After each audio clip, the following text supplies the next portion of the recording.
Welcome to Cloud Infrastructure Services YouTube channel. In this video, we are going to talk about how to set up Weka Machine Learning on Azure.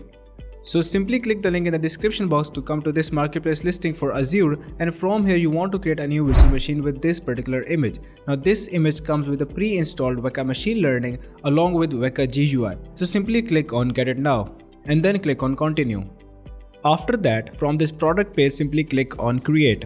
And then you would be brought to this page from where you can customize your virtual machine. So basically choose the subscription that you have and then choose a resource group by either creating a new one or by choosing an already existing one.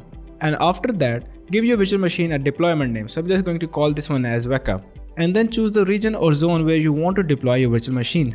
And then make sure that the image is the one that was given in the description box. After that, choose the architecture of the virtual machine and then choose the size of the virtual machine according to your requirements. Once that is done, you also need to create an administrator account for the Windows Server 2019, which we would be using to connect to our virtual machine using an RDP connection. So provide a username and a respective password. Once that is done, simply scroll down and then click on Review plus Create. Now that is going to run a validation process, so you need to wait for the validation process to fully complete.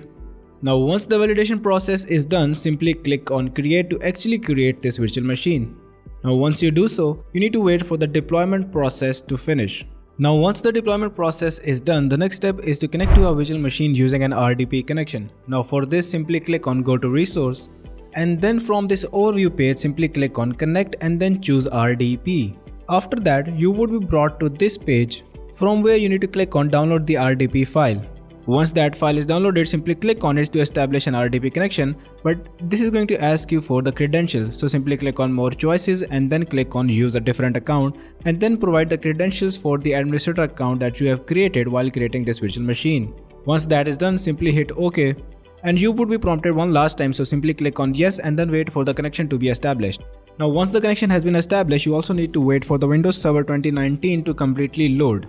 Now once the Windows Server 2019 has completely loaded, you can see that on the desktop you have two different options or two different icons for Weka. One is the console and one is the GUI. Now you can use any user interface that you want. Anyhow, this is not a tutorial for Weka, but we are still going to explain some of it, so simply open up Weka GUI. And then you get this tiny little dialog box with different applications. So we have Explorer, Experimenter, Knowledge Flow Workbench and Simple CLI command line interface. Anyways, the thing is that this Weka machine learning application is very crucial when you're starting out with machine learning. So we are going to go ahead inside Explorer.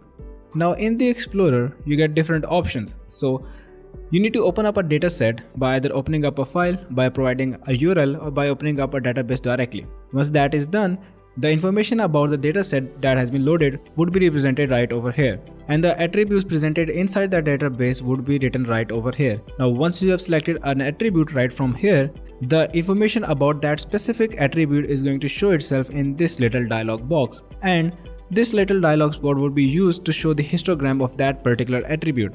Anyways, as I have mentioned before that this is not a tutorial for Weka, so I will simply leave a link for Weka and how to use Weka and their official documentation in the description box. And that also brings us to the end of this tutorial. Now if you have any queries regarding this tutorial, make sure to leave that query in the comment section down below and we will get to you as soon as possible. And make sure to check out the links in the description box for the marketplace listing for Azure and also for the step-by-step blog post guide on how to set up Weka on Azure. And finally, if this video has helped you in any way, make sure to leave a like and subscribe to the channel.